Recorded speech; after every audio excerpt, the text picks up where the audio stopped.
My husband Julian's secretary, Sylvia, and I were kidnapped. The kidnappers threatened my husband, saying, "Pay 100 million, and you can take one person away, pay 300 million, and you can take both." Julian decisively transferred 100 million to the kidnappers and redeemed Sylvia. As they were leaving, he looked at me and said, "I can only come up with 100 million right now. You've been strong and brave since childhood, unlike Sylvia, she's very timid. I'll rescue her first and then find a way to save you." After the two left, I was thrown down from the building by the kidnappers and sustained severe injuries. When I woke up, Julian was holding my hand and said, "Sylvia's arm was cut by glass, so a piece of skin was transplanted from you to her. She's at an age where she loves beauty. If she knew there would be a scar on her arm, she would be heartbroken." Regrettably, I was completely immobile and powerless even to hit him. After being discharged from the hospital, the first thing I did was book a flight to Country M in 7 days. Julian, prepare to be ruined and disgraced. When I opened my eyes again, I was met with Julian's surprised gaze. "Anna, you're awake. Do you feel uncomfortable anywhere? This is all my fault. If I hadn't put you in danger, you wouldn't have suffered like this." I thought he would give me time to negotiate, but who would have expected the kidnappers to push you down from the building right in front of me? I nearly went mad. I dare not imagine what meaning my world would have if I lost you. Fortunately, you're still here. I'll make it up to you properly from now on. Seeing Julian's guilty and weathered appearance, my heart inevitably softened. When I wanted to raise my hand to touch Julian's cheek, I discovered I was completely unable to move. What followed was intense pain throughout my body. Julian reached out to hold my hand and said affectionately, "The doctor said you have fractures all over your body and need to rest quietly. You must not move around, or it will hinder your recovery." At that moment, the doctor knocked and entered. After checking with various instruments, he said, "No fever, and no inflammation or infection at the wound site.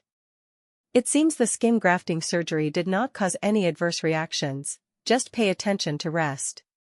Then he pushed the instruments out and left. My pupils widened in shock as I looked at Julian. "What's going on?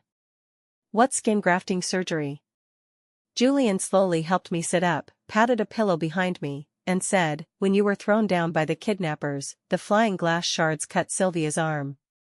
The doctor said the wound was too large and would leave a scar. She's at an age where she loves beauty. How could she accept having a scar on her arm? She cried until her eyes were swollen. Moreover, this incident was caused by you, and you like wearing long-sleeved clothes and pants, so even if a piece of skin is missing from your arm, it won't affect you much. Besides, you're tough, falling from such a height only caused you to faint.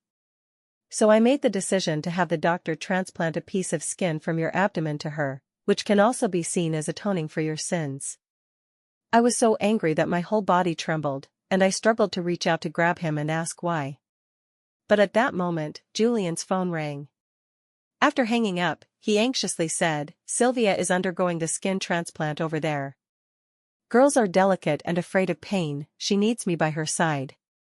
You've woken up and can manage on your own, but Sylvia can't do without me, I have to go accompany her." With that, he placed the roses on the bed, left me immobile, and turned to leave.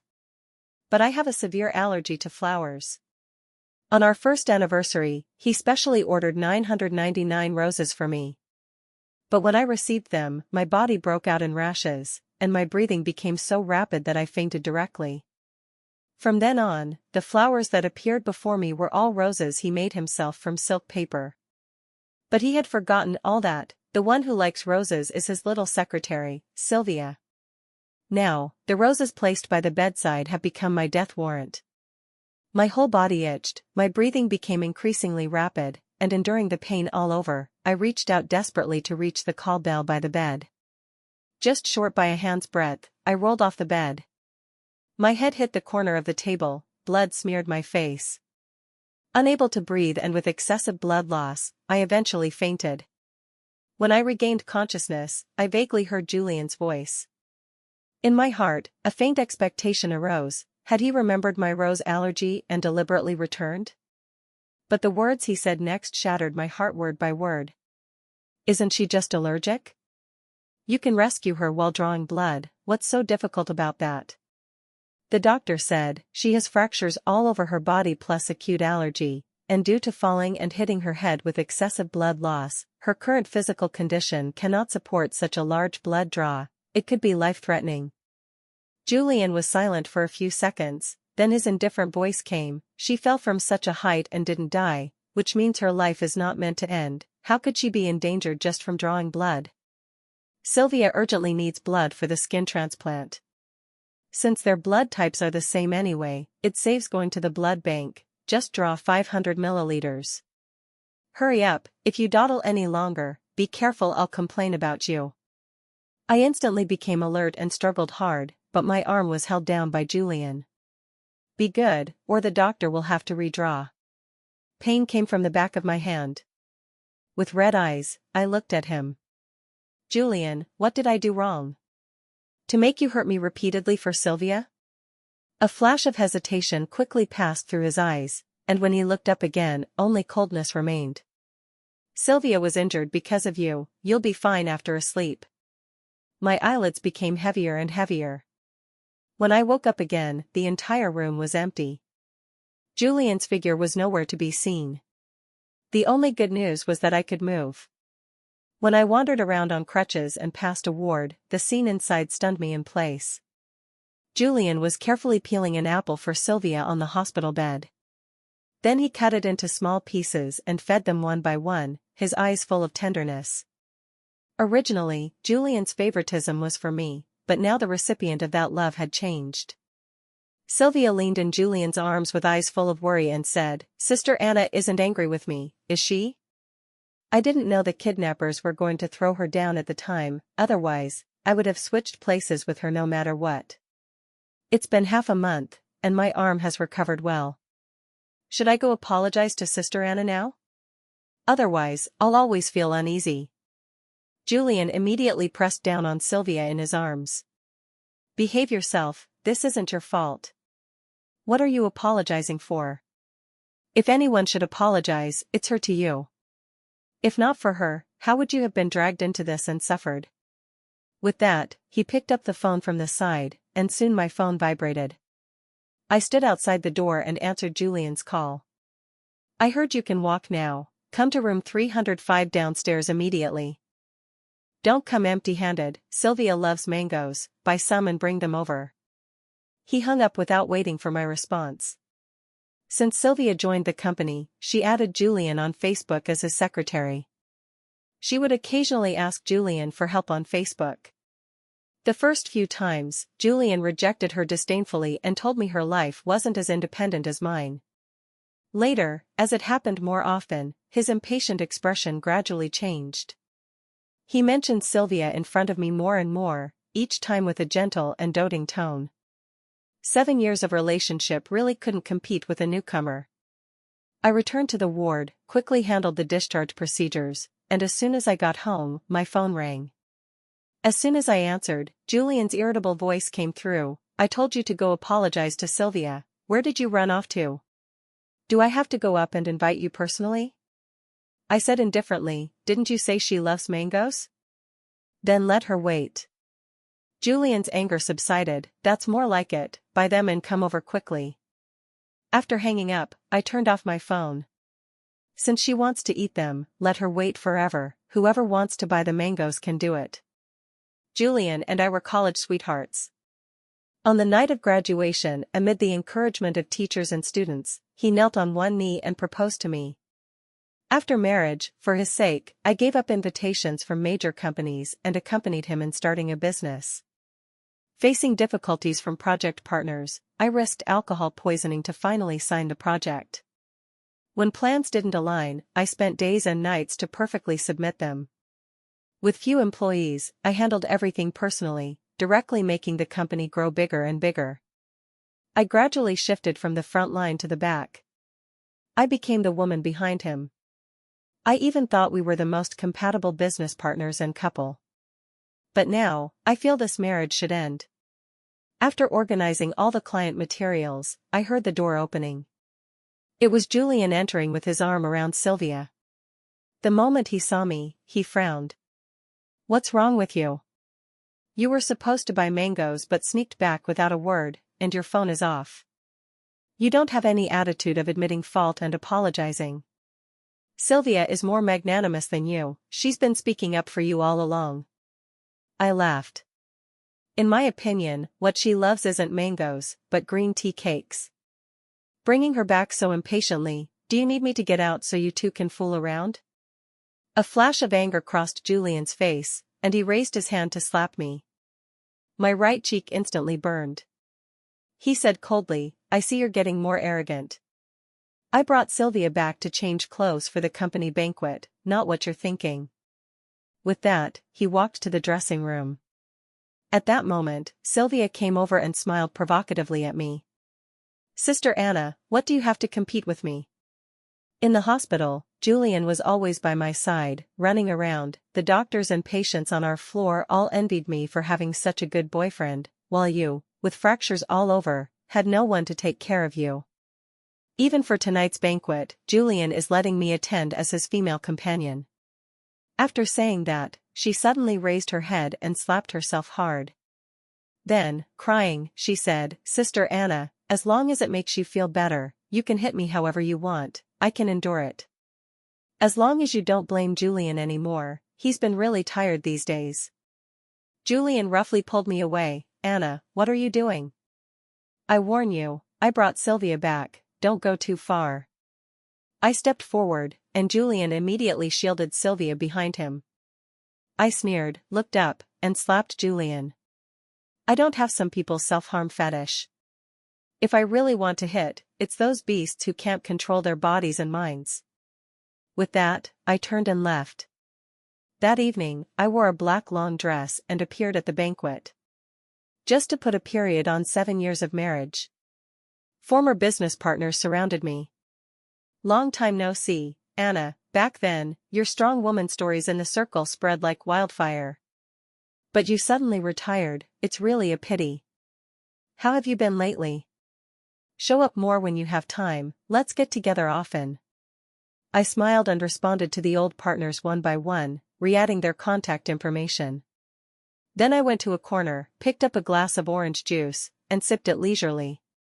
Originally, because of Julian's words, the company has grown now, and we've recruited many talents. You can rest assured, be the woman behind me, and I'll shield you from wind and rain. I retreated behind the scenes and became a full-time housewife. But what I got in return was his change of heart and betrayal. The sound of high heels came from behind.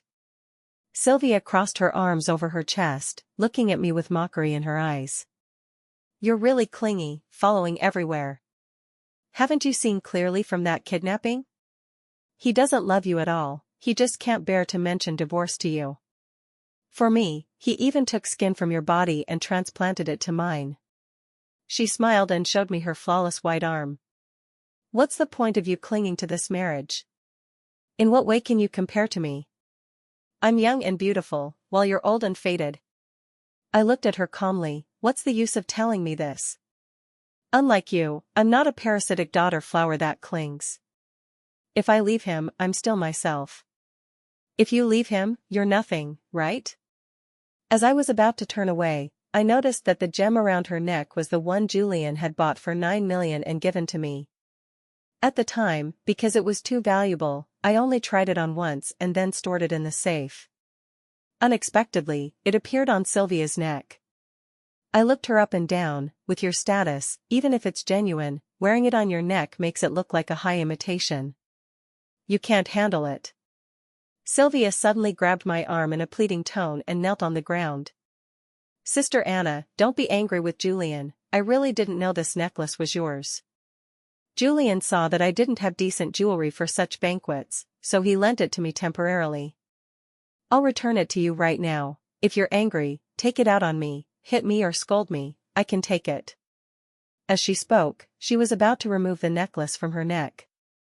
My temples throbbed. Sylvia was using this trick again. Just as I was about to reach out to stop her, I saw her scream "ah" and fall down the stairs. Julian emerged from the crowd, and the moment he saw me, a flash of amazement passed through his eyes. As he was about to approach me, the fallen Sylvia called out to him aggrievedly. Julian pushed me aside and hurried downstairs to pick up Sylvia. When he looked up again, his face was full of anger as he questioned me. What madness are you up to again? Why are you bullying Sylvia? She's just an innocent little girl. Sylvia, with red eyes, hugged his neck while sobbing softly. I'm fine, I just didn't stand steady and fell from the stairs. It's not Sister Anna's fault. Julian, go explain properly to Sister Anna, don't deepen the misunderstanding between you two because of me. Julian lowered his head and gently inquired carefully. Are you hurt anywhere? Don't be afraid, I'm here. Sylvia blinked her teary eyes at Julian and pointed to her ankle. It hurts, my foot hurts so much. In Sylvia's soft exclamation, Julian bent down and picked her up. As he passed by me, Julian paused. I only heard his icy tone. Your jealousy is too strong, Sylvia always encounters danger around you. Later, I'll go home, pack some clothes, and stay with her for a while. When you recognize your problem, come apologize to Sylvia. Otherwise. I surveyed the brows and eyes I had loved for 7 years. In a flat tone, I said, let's divorce, Julian. I don't want you anymore. The surroundings erupted in uproar. Sylvia's hands nervously clutched his suit, afraid that upon hearing this, he would regret and come back to me. She was really nervous about the wrong thing. Julian turned his head to look at me with a slightly tense tone. If you leave me, where can you go? Don't say such unrealistic things. With this time, you'd better think about how to apologize to Sylvia. Sylvia turned her head and showed a provocative smile, as if saying she had won again. I made a throat-slitting gesture at her, hoping she could still laugh in the future. After Julian rushed Sylvia to the hospital, his phone was bombarded with calls. After answering, Julian's face changed drastically, and he asked loudly, what did you say? The old partners suddenly want to cancel cooperation? All suppliers under their names are refusing to supply? You know, the company's development to this day is inseparable from the old partners. Now suddenly canceling cooperation is enough to give him a headache. I returned home and simply packed the necessary items. A small suitcase held all my belongings. At the door, against the sunlight, I surveyed this home I had carefully cherished. Every brick and tile was hand-picked by me. All the furnishings were according to our preferences. Now none of it had anything to do with me. I took off the ring and placed it on the cabinet, along with a divorce agreement. I sat in the back of the taxi, gazing absent-mindedly at the receding high-rise buildings, when my pocket phone rang several times. It must be what you did today that angered those old partners. They all know you have no tolerance, and now they're all canceling cooperation. Are you happy? The company we developed with great difficulty can't be ruined in your hands. Go buy some gifts now, apologize to each one, and get them to cooperate with the company again. Then come apologize to Sylvia. She's very innocent-minded, still telling me you didn't do it on purpose and asking me not to blame you. When will you be as gentle and considerate as Sylvia, understanding others? I stared at the screen, smiling with some bitterness. This is the man I've loved for many years. I couldn't be bothered to reply and directly blocked all of Julian's contact methods. From now on, we'll part ways amicably. On the other side, seeing no reply from me, Julian angrily sent a few more messages, but they showed red exclamation marks. Undeterred, he called me again, but the calls wouldn't go through at all. Julian suddenly felt panicked. After all, in the past, I kept my phone on 24 hours waiting for him, replied to messages immediately, and answered calls in seconds. Suddenly, Julian recalled when he was carrying Sylvia out. I calmly proposed divorce. He thought I was being unreasonable again, just trying to get his attention. Julian suppressed the unease in his heart and gently said to Sylvia, I'll go back to handle company matters with her. Wait for me at home peacefully. Just as he was about to leave, Sylvia reached out and grabbed his sleeve. If Sister Anna is still angry, I'll go to her door to apologize. As long as she doesn't make things difficult for you and can step forward to settle with the old partners, a little grievance on my part is nothing. Her doe-like eyes looked at Julian tearfully. Julian rubbed Sylvia's head. She should come apologize to you. If you do something wrong, you must admit it. Don't overthink, rest well, I'll be back a bit later. Along the way, unusual emotions disturbed him from time to time. He didn't even realize that the original half-hour journey was compressed to 15 minutes to reach downstairs. Opening the door, the originally warm house now seemed cold and desolate. The woman who always sat on the sofa waiting for him to return home was nowhere to be seen. Many clothes in the wardrobe were missing. Julian dialed my phone repeatedly, and the mechanical voice prompted, "The number you dialed is unreachable." At that moment, his phone rang. It was an unfamiliar number. Julian was convinced this number was from me and started questioning right away. "Anna, I don't have so much patience to play with you. Come back quickly and apologize to Sylvia. Sylvia has been speaking up for you all along." "Hello, I am the divorce attorney entrusted by Ms. Anna. Ms. Anna has already given you the divorce agreement. After you sign it, please mail it to me. The mailing address has been sent to you via text." The male voice on the phone interrupted Julian's words. Julian sneered. "What trick are you playing again? Let Anna answer the phone." "I'm sorry, Mr. Julian, Ms. Anna specifically emphasized that this matter is fully entrusted to me. Please sign and mail the divorce agreement as soon as possible." Julian's mind was a bit dazed. When he turned his head, his gaze was attracted to the ring on the shoe cabinet. It was the pair of rings he specially customized at the store for our third wedding anniversary. The one belonging to me was quietly lying there. Pressed underneath was the divorce agreement. At that time, the company finance called. Due to the sudden cancellation of cooperation, goods couldn't be delivered on time, resulting in severe compensation payments. Julian had no choice but to sell some company shares to maintain the current situation. He irritably returned to Sylvia's place and was about to push the door when the conversation inside stunned him in place. "Don't worry, you are the legitimate heir of our family. Everything I do is for your sake. Last time, I asked you to disguise as kidnappers to kill Anna, so that I could become Mrs. Gu. She's really tough, she didn't die from such a height. But we didn't lose out, we got 100 million. Now the opportunity has come, Julian's company is in trouble, Anna has left, and he's isolated and helpless.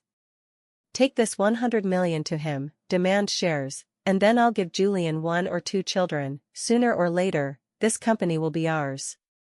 Julian rushed in with red eyes, grabbed the phone, and smashed it. With one hand, he choked Sylvia's neck, tightening continuously. "Sylvia, I really can't see through you. You pretend to be harmless, but behind the scenes, you're ruthless. I truly underestimated you. I fell for your trap and hurt my most beloved Anna.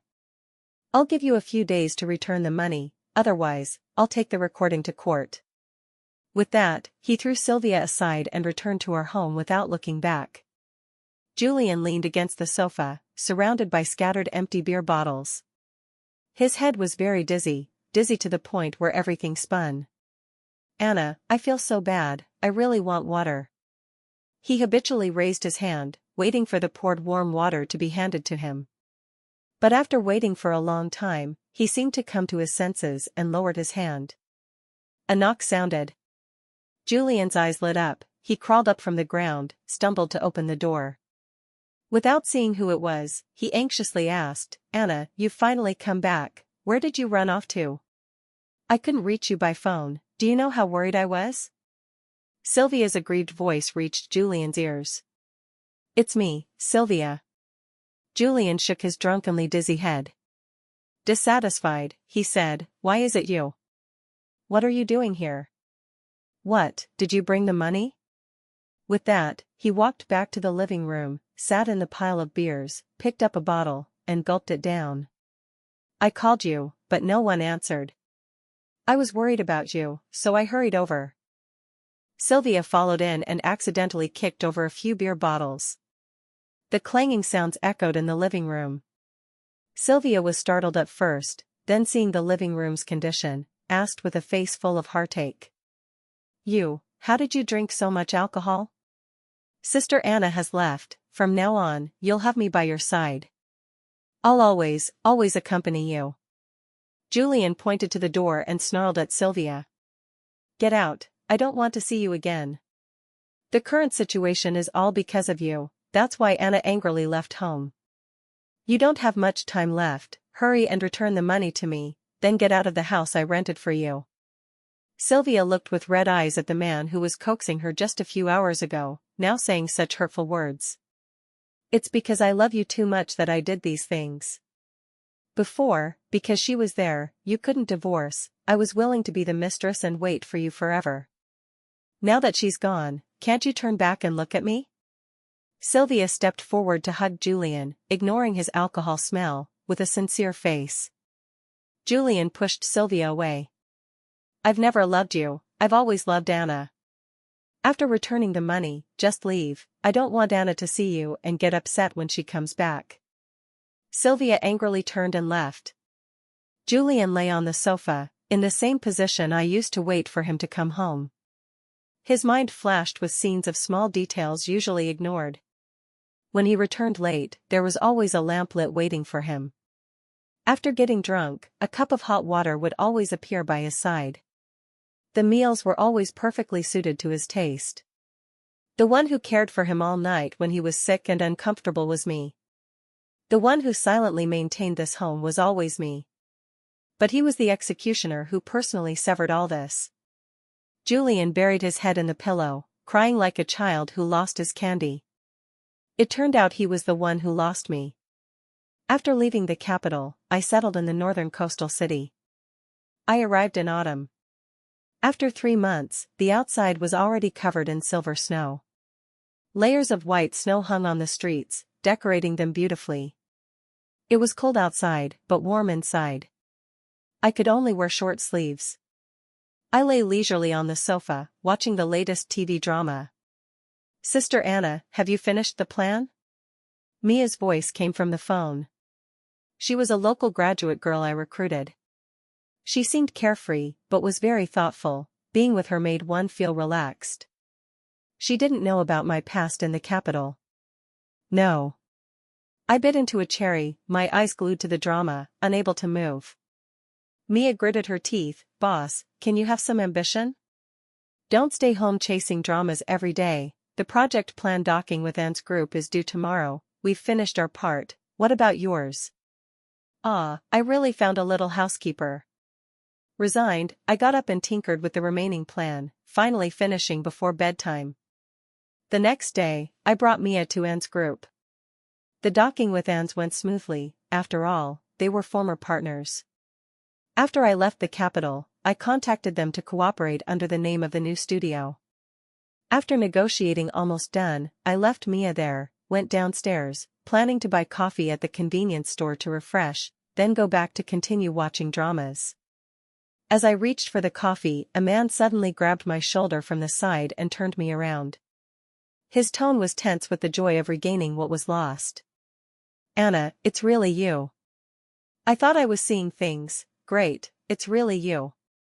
You left without a word back then, blocking all my contact methods. I've been looking for you for so long. So long that I thought I'd have to search for a lifetime. I interrupted the red-eyed Julian with stubble. Mr. Julian, we have no relationship anymore. Let go of me, or I'll call the police and say you're harassing me. Julian moved his hands from my shoulders. Helplessly looking at me, he stammered, just too happy. As if trying hard to prove himself, he raised his phone and pushed it toward me. I really have no relationship with Sylvia, I've fired her. Really, believe me, now in my phone's Facebook, the only female contact is you. I said softly, I don't care how you are anymore. Please step aside. Oh, right, sign the divorce agreement as soon as possible and mail it to my attorney after signing. In these 3 months, I would occasionally ask the lawyer about the divorce agreement, and his replies were quite headache-inducing. He refuses to sign no matter what, insisting on seeing you in person. Taking this opportunity to make things clear. Why bother? It was you who put me in danger for Sylvia back then, you who abandoned me multiple times, and now you're still acting like this. I won't sign. If I don't sign, we won't divorce. I love you, I've always loved you. I've never loved anyone else. Give me another chance, okay? Julian's eyes were red, his hands trembling as he tried to hold mine. I stepped back. It's too late. Not everything has the logic of a broken mirror being mended. I'm tired. If you keep refusing to sign the divorce agreement, we can only go through legal procedures. After 1 year of separation, the marriage automatically dissolves. People's hearts gradually grow cold. I just don't want to bother warming a stone anymore. I walked around him forward. Julian hung his hands, his voice trembling. You don't want me anymore, then don't you want the company either? This also has your blood and sweat, it's the company you built with all your might. If you leave, what about it? My steps paused. I slightly turned my head, then don't want it together. Anyway, I've dug out most of the resources, leaving only an empty shell. With that, I strode forward. I heard about Julian again a month later. Mia came over mysteriously, whispering in my ear, Sister Anna, do you know Goo Group? That's one of the 3 major giants in the city, occupying most of the market. Now it's surprisingly going downhill, multiple old partners have withdrawn, stocks have fallen, and even the group might be acquired. Outside, it said that Goo Group's president Julian once lost his wife for a female secretary, now regretting it, with no mind to manage the group, drinking himself into a stupor every day. TSK, didn't expect him to be such a romantic. My typing hand paused, and I scoffed. Him deserving to be called a romantic? It's an insult to the word. Men who can hurt their wives' hearts are not good men. Mia glanced at me and said cautiously, why do I feel you have a big opinion of him? Could it be, you know him? I tapped her forehead. With time to gossip here, why not hurry and finish the plan? Gossip more, and I'll deduct your salary. Mia stuck out her tongue, hugged the materials, and walked out. Julian's late affection is cheaper than grass, what was he doing earlier? Now putting on this show, for whom? That day, after docking with a new client, I walked out of the cafe door. I saw Julian sitting by the flower bed. When he saw me come out, he stood up awkwardly. The man before me no longer had his spirited appearance. Messy hair, full face of stubble, red eyes. I withdrew my gaze and continued walking. As I passed the next intersection, Julian's pocket phone rang for the nth time. I couldn't bear it anymore, why not answer it? Julian was at a loss, I'll handle it right away. After answering the phone, his tone changed instantly, I've told you many times, don't call me again. I don't love you, I only love Anna. What relationship could I have with you? Just ordinary superior-subordinate. What compensation do you want? I never touched you, don't daydream. If you make trouble again, be careful, I'll make you regret it. After hanging up, Julian looked at me as if seeking credit. I really have no relationship with her. She's just after my money, don't worry, I've sent her away. She won't disturb you anymore, continue with your business. I looked at him calmly, do you think this will make me change my mind? Don't do useless work, when I loved you, you were a hot commodity, when I don't, you're just grass. What were you doing earlier, insisting on trampling my true heart to flirt with others, now regretting? It's too late. Don't follow me anymore, seeing you affects my good mood for the whole day. Julian probably gave up, since then, I haven't seen him again. Every day, I'm still very busy, my newly established studio has gotten on track. That day, after finishing the plan, I looked up, it was 11 at night. After locking the door, to get home faster, I took a shortcut. As I walked, I heard an extra set of footsteps. Another 100 meters forward would reach the main road. I quickened my pace, but the footsteps behind also sped up. Just as I was about to exit the alley, there was a poochie sound from behind. I turned sharply and saw Julian with his back to me, clutching his stomach and slowly falling down.